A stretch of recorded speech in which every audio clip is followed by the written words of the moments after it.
प्यारे बच्चों, इस्तकबाल है आपका इस लेक्चर सीरीज़ में। अभी तक हमने एक अशरिया एक कंप्लीट कर चुके हैं ज्योमेट्री की 10th की, और अब आज हम एक अशरिया 2 कंप्लीट करने वाले हैं। एक अशरिया 2 जो है तो सिर्फ और सिर्फ एक मसले पर डिपेंड है अपने रिड्यूस सिलेबस के हिसाब से, क्योंकि बाकी 3 मसले थे उसमें, तो एक 2 मसले कट हो गए हैं आपके महाराष्ट्र बोर्ड के सिलेबस में से, और सिर्फ एक मसला बचा है जो कि बहुत ही ईजी बना देता है एक अशरिया 2 को। वो मसला हम बिल्कुल आसान ज़ुबान में अभी सीखेंगे, उसके बाद आपकी एक अशरिया 2 जो है तो बिल्कुल आसानी से सॉल्व होने वाली है। तो चलिए शुरू करते हैं। मुतनासिबत का बुनियादी मसला: अगर एक खत किसी मुसल्लस के मुतवाज़ी हो और बाकी 2 अज़ला को 2 मुतफर्रिक नुकात पर किता करे, तब वो अज़ला को तनासुब में तकसीम करता है। तो हमें किताबी लैंग्वेज जो है तो नहीं पढ़ने की है, ना हमारे वो समझ में आती, ना हमें समझना है। बस हमें एक सिंपल सी बात याद रखने की है कि अगर मेरे पास एक मुसल्लस है,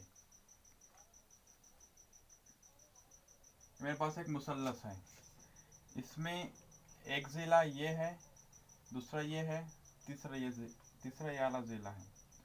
तो अगर मैं कोई ऐसी लाइन खींच दूँ जो कि किसी एक ज़िले के मुतवाज़ी हो, ऐसी मैं लाइन खींच दूँ जिसे हम उर्दू में खत कहते हैं, खत। मैं ऐसा खत खींचूँ कि वो खत किसी एक ज़िले के, ये लाइन है, 3 लाइनें हैं, उससे मिलकर मुसल्लस बना, तो किसी एक लाइन यानी कोई एक ज़िले के मुतवाज़ी वो खत हो, मुझे ऐसा खत खींचना है। ठीक है, तो मैं ऐसा खत खींच देता हूँ, इसको नाम दे दिया मैंने एल खत। ये जो मैंने खत खींचा वो किसके मुतवाज़ी है, किसके पैरेलल है? इस लाइन के, इस ज़िले के। लाइन को हम ज़िला कहते हैं। ये भी एक लाइन है, ये भी एक लाइन है, ये दोनों मुतवाज़ी हैं। अब मुतवाज़ी का मतलब क्या? मुतवाज़ी का मतलब कि ये बिल्कुल ऐसे रहेंगे, कभी ऐसे नहीं होंगे। मतलब ये कभी एक में को काट नहीं सकते। ठीक है, जैसे कि रेलवे पटरियाँ होती हैं हमारे, तो वो कभी मिलती नहीं, मुतवाज़ी होती हैं, वो पैरेलल होती हैं, एक दूसरे के बिल्कुल सामने होती हैं, तो उसे हम मुतवाज़ी कहेंगे। तो अगर मैंने ऐसी लाइन खींच दिया और ये एक ज़िले के मुतवाज़ी हो, तो मैं इसे नाम दे देता हूँ ABC, इससे P, इससे Q। ठीक है, तो ये मसला कहता है अगर मैंने ऐसी लाइन खींच दिया इसके मुतवाज़ी, तो ये खत दो ज़िला को, मतलब ये खत तो इस ज़िले के मुतवाज़ी हो गया। अब बचे 2 ज़िले मुसल्लस के हमारे, AB और BC। तो ये वाला खत AB और BC को 2 जगह पर किता कर रहा है। AB को ये वाला खत कहाँ पे किता कर रहा है? P पर। और BC को ये वाला खत कहाँ पे किता कर रहा है? Q पर। ठीक है, तो वो बोलता ये जो बचे हमारे पास AB ज़िला जो है, तो हम उसे इस तरह लिखेंगे कि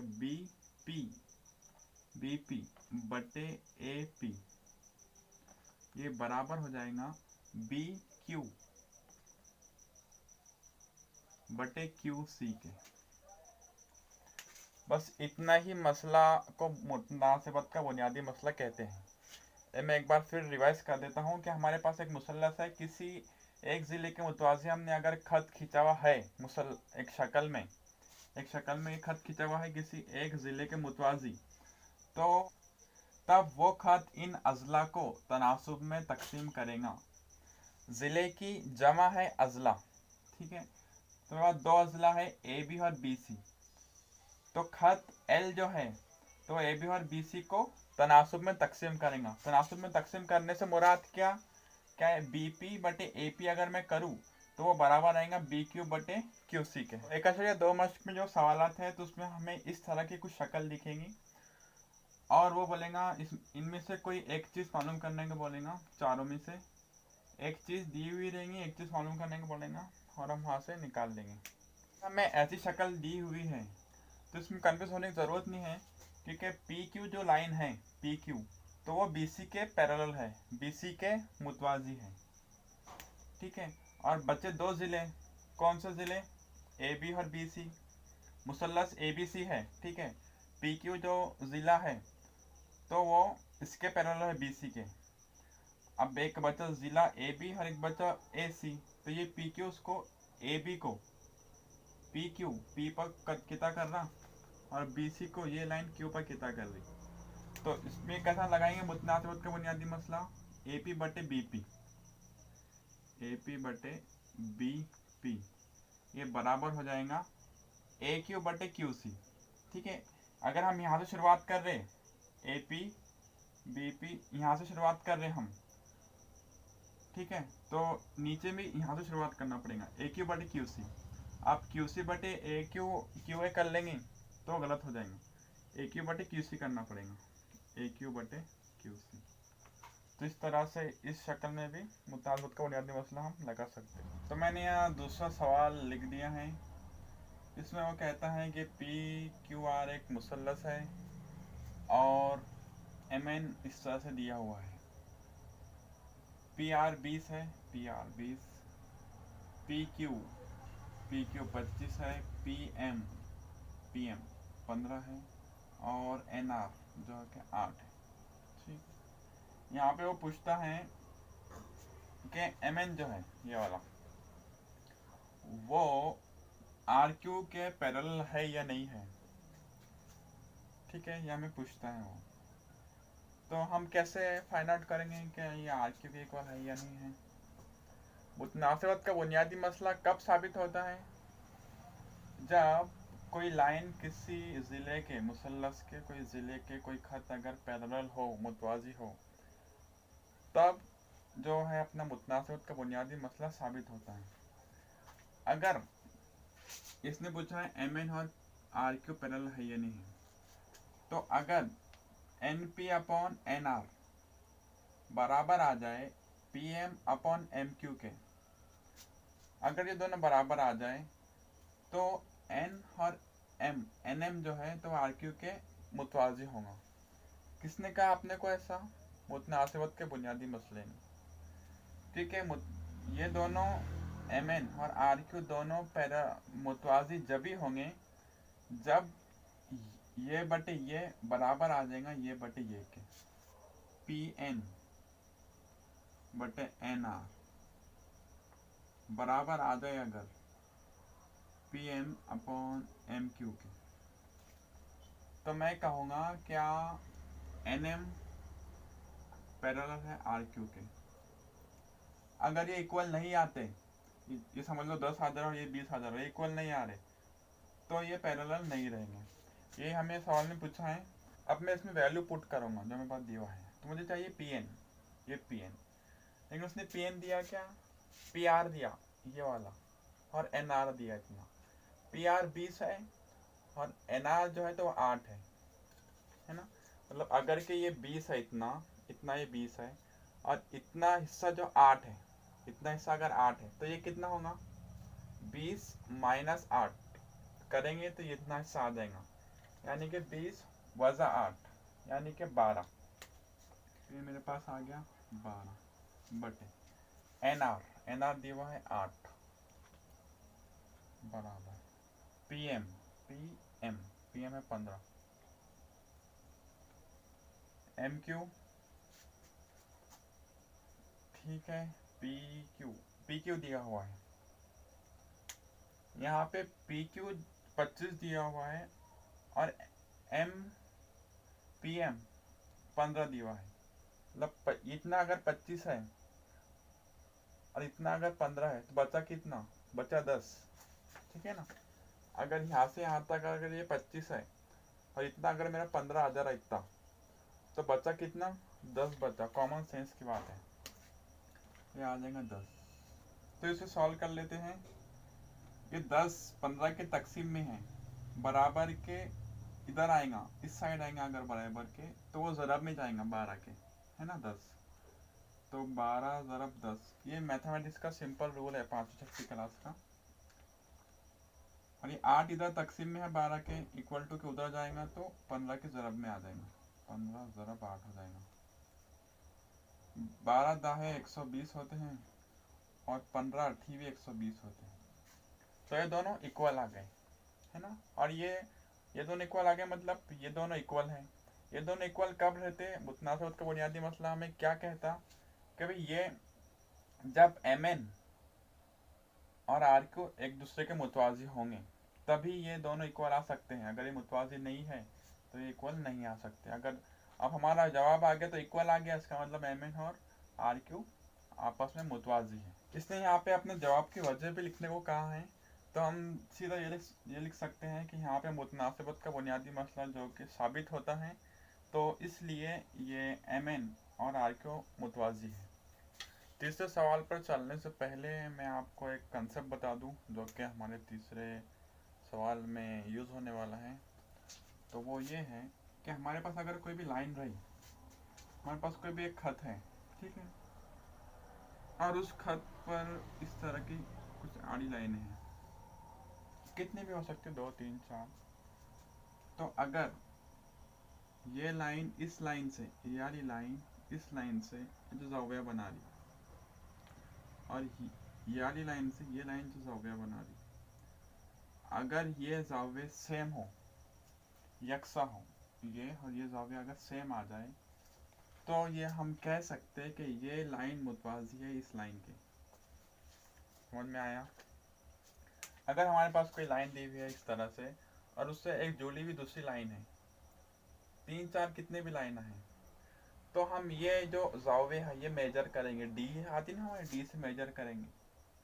अगर ये 60 है, फॉर एग्जांपल ये 60 है, और अगर ये भी 60 आ जाए, तो मैथमेटिक्स का रूल ये कहता है कि ये और ये दोनों लाइन आपस में मुतवाज़ी है, पैरेलल है। ये कभी एक में को कितना नहीं कर सकती। सेम कंसेप्ट जो आपके तीसरे क्वेश्चन में यूज हुआ है। तो चलिए तीसरा क्वेश्चन देखते हैं। इसके अलावा और एक कंसेप्ट है जो कि आपके एग्जाम में आपको पूछ सकता है, ये किताब में तो ऐसा क्वेश्चन नहीं है, कि अगर मेरे पास अगर 2 पैरेलल लाइंस हैं, ये लाइन अगर मुतवाज़ी है, पहले से हमें दिया हुआ है कि 2 लाइन मुतवाज़ी हैं, और मैंने यहाँ पे इन दोनों लाइन को जोड़ते हुए कोई भी खत बनाया, ऐसा बोलो या इस तरह का बोलो, तो अपोजिट एंगल सेम रहेंगे, तो मुकाबिल के ज़ावे सेम आएंगे। जो इसके अंदर का एंगल जो है तो वो ही ये एंगल होगा, ठीक है। इसके अपोजिट अगर ये एंगल पहले से तो हमें दिए हुए हैं 20 20, ठीक है ना, तो अपोजिट के सेम है, इसका मतलब ये लाइन और ये लाइन मुतवाज़ी है। सवाल में दिया हुआ है कि शक्ल में कुछ ज़ाविये की पैमाइश दी हुई है, इस पर दिखाई के AP बटे BP बराबर है AQ बटे QC के। AP बटे BP बराबर है AQ बटे QC के, ठीक है। कभी हमने सीखा है कि भाई कोई खत है और उस पर 2 ज़िले जो है तो उसे किता कर रहे हैं सेम यकसा एंगल से, यकसा ज़ावियों से, तो ये PQ और BC जो ज़िला किता कर रहे हैं AB को, वो क्या होंगे, पैरेलल होंगे, ठीक है। तो ये हमें लिख देना है। और अगर ये पैरेलल है, मतलब ये एक ज़िला आ गया बाहर का, ये ज़िला अपने मुसल्लस के BC के पैरेलल हो जा रहा, इसका मतलब यहाँ पे हम मुतनासिबत का बुनियादी मसला लगा सकते हैं। तो यहाँ पे लगा देंगे AP बटे BP और Q बटे QC आ जाएगा। अब में हमें लिखना है कि ज़िला PQ और ज़िला BC खत AB को यकसा ज़ाविये से किता कर रहे हैं, इसलिए PQ BC के पैरेलल हो गया। और मुतनासिबत के बुनियादी मसले की रो से AP बटे BP बराबर AQ बटे QC हम कर सकते हैं। सवाल नंबर 10 देखते हैं कि ये सवाल हमारे सिलेबस में है, बाकी के जो ऊपर के सवाल हैं वो कट गए हैं हमारे सिलेबस से। तो इसमें वो कहता है मुस्सिला शक्ल में 1.44 मुसल्लस के अंदरून में कोई एक नुक्ता X है, मतलब कोई एक मुसल्लस है, उसके अंदरून में एक X नुक्ता है। नुक्ता X को मुसल्लस के रास्तों से मिलाया गया है। मुसल्लस है और ये जो कोने दिख रहे हैं मुसल्लस के 3 कोने, तो X पॉइंट जो था हमारे पास ये, तो हमने ये रास्तों से उसको मिला दिया, तो ऐसा बन गया। इसी तरह पी क्यू पैरेलल है डी के, पी क्यू जो है तो डी के पैरेलल है, ठीक है। और ई एफ कितना क्यू आर के पैरेलल है, ई एफ क्यू आर के पैरेलल है। तो डी एफ कितना पैरेलल बी आर कितना साबित करने के लिए दर्ज झेल खाना पूरी कीजिए। ये पी आर कितना डी एफ के पैरेलल है या नहीं है, ये साबित कीजिए, खाना पूरी कीजिए कहता है। तो हमारे पास ऐसी शक्ल दी हुई है, ठीक है। सबसे पहले कहता है कि मुसल्लस एक्स डी में, एक्स डी ई में, ये एक्स ये डी ई ये वाली मुसल्लस में ऊपर वाली, तो मैंने इसे यहाँ बना लिया है, ठीक है। एक्स पी उसने क्या कहा है, पी क्यू पैरेलल है डी ई के। इसका मतलब हमने मुतनासिबत के बुनियादी मसले में ये सीखा है कि अगर कोई लाइन पैरेलल हो किसी मुसल्लस से किसी एक ज़िले के, तो हम उसमें मुतनासिबत का बुनियादी मसला लगा सकते हैं। तो हम वही लगाएंगे यहाँ पे x P upon D p और x Q upon Q e, ऐसा लिख सकते हैं। तो यहाँ पे उसने एक्स पी तो दिया हुआ है, यहाँ पे अपॉन डी पी आना चाहिए था तो उसने नहीं दिया, तो हम यहाँ पे लिख लेते हैं डी पी, या पी डी भी आप लिख सकते हैं। X Q upon Q E, तो क्यू ई तो उसने ये दिया है, लेकिन एक्स क्यू जगह खाली छोड़ा है, तो हम यहाँ एक्स क्यू लिख देते हैं।